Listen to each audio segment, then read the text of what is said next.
Hi, I'm Matt Jameson, and as one of the hosts of Leeds Pride 2024, I'm working with Welcome to Leeds to bring a series of interviews with some of the prominent LGBTQ+ community ahead of the festival. Hello and welcome back. And I'm joined today by a good friend of mine, Steph Hirst. Hello there, gorgeous boy. I'm good. Are you? How are you? I'm good. Everything's great, and it's wonderful to be involved in this as well, because I've done a lot with Welcome to Leeds over the years, and all of the amazing things that Welcome to Leeds is and continues to bring to this great city. Amazing. Well, you're a broadcaster, radio DJ, event host with Immersed. I do all sorts of stuff, public speaking. It's literally what they call it these days is a portfolio career. It's what the kids say. Well, you are a kid. We're down with the kids. 24. Yeah, exactly. Not a day over. Not a day over. If you turn the lights off, you look gorgeous. Bless you you. look gorgeous. Bless you look gorgeous. Got a good surgeon. Joking. Well, we're here to talk about Leeds Pride. Yes. And how exciting it is that this year it's going to be bigger and better than ever. But I want to ask you, Steph, what does Pride mean to you? Pride, of course, is still a protest. Mm-hmm. Still is and always will be. But also it's a celebration, isn't it? 100%. It's all 100%. of us coming together and showing that each and every one of us, doesn't matter where we're from, what our differences are, we're there to be celebrated, aren't we? We are, indeed. And I think that's what it means to me. I was raised on a council estate. Yeah. And, there was a lot of people from that area that were, really struggled with anyone that was different. Mm-hmm. And whether your skin colour was different, whether you wore glasses or whether you were overweight or whatever, any differences. What was how did you kind of come to terms with your own sexuality and how you were going to move forward and kind of your coming out story? I think for me, I knew at a very young age that I wasn't a boy. So, and that was at least 3 or 4. Wow. So, do you know when you go to preschool Mm-hmm. and they don't do this now? They say all the girls go to one side of the classroom, all the boys go to the other. And I'd just go and sit with the girls. Mm-hmm. And they'd be like, no, you're a boy. Have a gun. Have a tank. Have something boyish. Yeah. And, play football. Yeah, here's a football. Yeah. But, they said, you're a boy.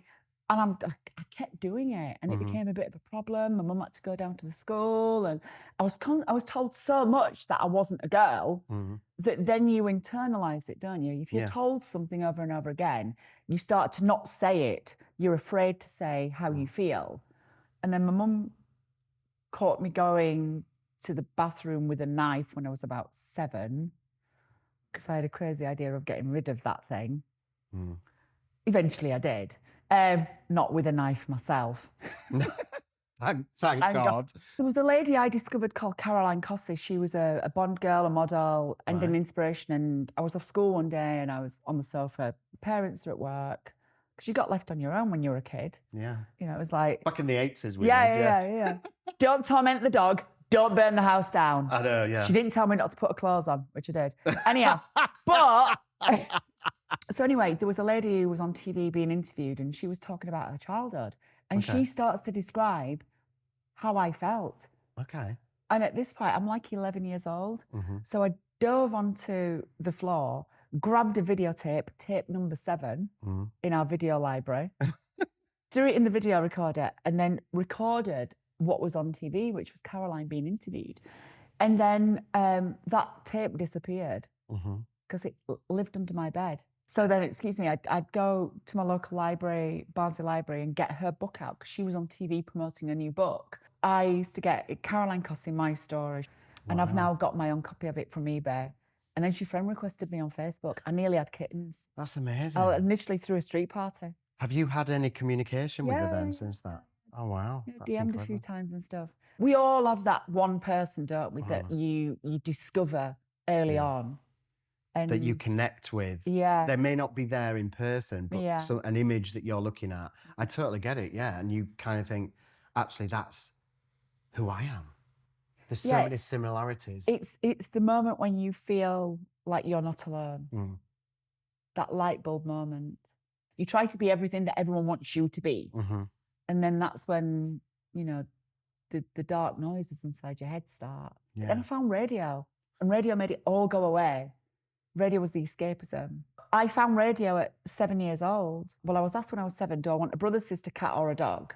Because I'm an only child. So I asked for a dog. I got a dog and a radio when I was 7. The dog's no longer here, of course, but the radio still is. It lives on my shelf in my office at home. And that is the radio that started it all. So I used to ring up my local radio station, which was Radio Air, that used to be here in Leeds. Yeah. And those studios, I was on air from those studios nationally across the UK on Hits Radio last night, which is weird that, you know, I broadcast nationally from that building now. Oh, it's full circle. Yeah, massively full circle. Which is incredible. But yeah, I got in that radio station when I was about 12, making tea for DJs. And that was the sticking plaster. That was the thing that made it go away. If I threw myself in radio, that made the noises of the gender dysphoria go away. Yeah. But then the plaster used to fall off. And I had a particularly bad time around 16, 17, because you've got, you know, puberty's happened. Puberty was quite tough. Yeah. I went to my GP when I was about 17, something like that, just passed my driving test, in my Vauxhall Nova, which I still own to this very day. And I spoke to my GP. He was quite an old GP. He was ready for retirement in the 90s. And he just gave me some really outdated bad advice, which was, it was something like, I strongly recommend you don't take this path in life. You'll lose family, friends, and you won't have a successful life, or something like that. So I just sat in the car. But that must have been soul destroying to hear. Whereas I'd seen on TV, on Kilroy or something like that, that used to be on a weekday morning, if you know, feel like this, if you've got problems with your gender or whatever, go and see a GP. I just ended up with a probably outdated thinking GP. Yeah. Do you remember those fences at school that was made of, it was like green like fencing, crossed together, crossed together, yeah. And the car was parked in front of that, and I remember seeing the dashboard, the windscreen and the rain, and I remember seeing the fence, and I remember just crying and thinking, radio is the only thing that makes this go away. Yeah. It's the only thing. So radio it was. Wow. So going forward then, the radio was kind of a plaster, as you said. What kind of age were you then when it was like, right, I need to do something about this now, and I need to embrace various, you know, times at 17, I need to do something about this. Then about 25, I need to do something about this. Then I got to kind of into my 30s and I was like, I need to do something about this.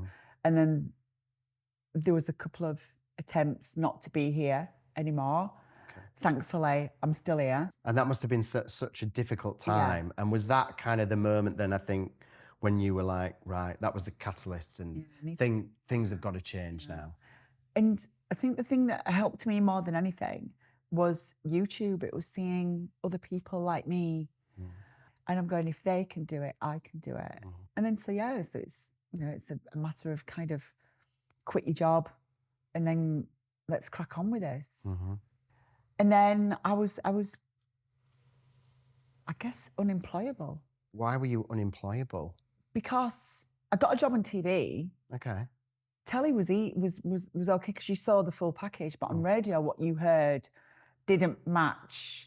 My voice was still very much like it used to be, and that didn't match my name, and it just didn't fit. And I think people found that difficult. Saying it, you've got to remember, it was a decade ago. We live in a very different time now. Yeah. Whereas back then, I think people didn't, and I was in the early stages. I'd not found myself. You know, I think people just probably thought we're just going to have to give her some time. And I got a little Saturday night show on the BBC in Manchester. Yeah.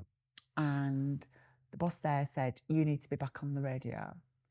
But my confidence was really knocked. And then I had loads of speech therapy to get my voice to kind of, well, the story of it sounding like it does today is the fact that I'd constantly been doing vocal therapy and stuff like that. And I was Googling one night because I knew they could basically operate on your vocal folds and tighten your vocal folds. Okay. And I Googled and I found the guy that invented the surgery. Oh, wow. in Korea.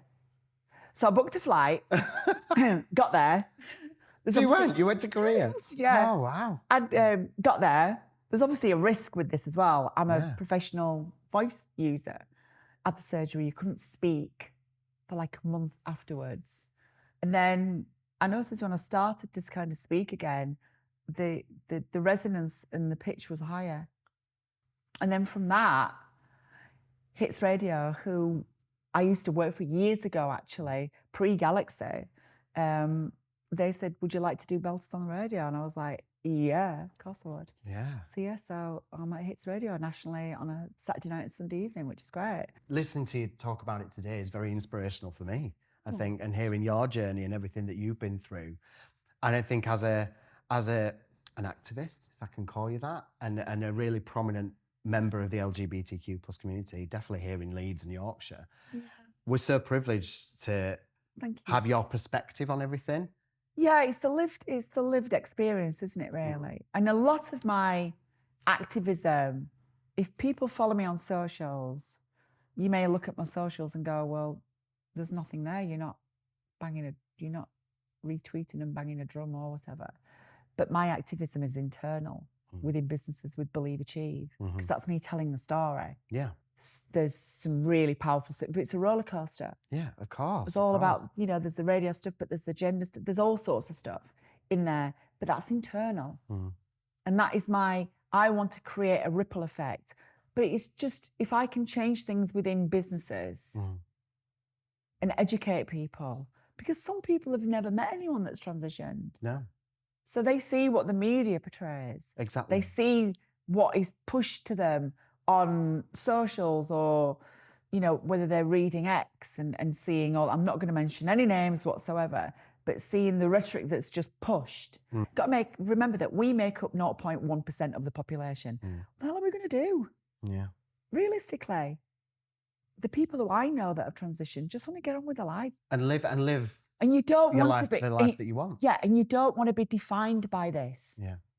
With Believe Achieve, if I can educate people, or I can show people that, from a council estate in Barnsley to interviewing people like Beyonce, it shows you that anything is possible. And that's why we've got to stand together in solidarity. And all the Pride events across the country need to happen, and everybody needs to come together. What are you most excited about for Leeds Pride this year? It's going to be bigger and better than ever. Well, it sounds like we've got some good weather. Yeah. There's nothing like walking through the city around Pride time, and you can just feel, when you see all of the vibrant colours, there's just a vibrant feel, and it's seeing the smiles on people's faces. I love seeing all of the families that come to Pride, and seeing the kids, because that is their first experience. Exactly. And what they're seeing is a celebration. Yeah. And those kids are experiencing Pride as a positive thing. Yeah. So as they grow up, they're going to go, yeah, everyone should be accepted. Yeah. So we're creating some amazing small little human beings when they come to Pride. I love that. That's brilliant. Thank you so much, Steph, for joining us today. Thank you so much. And I will see you at Pride. See you at Pride.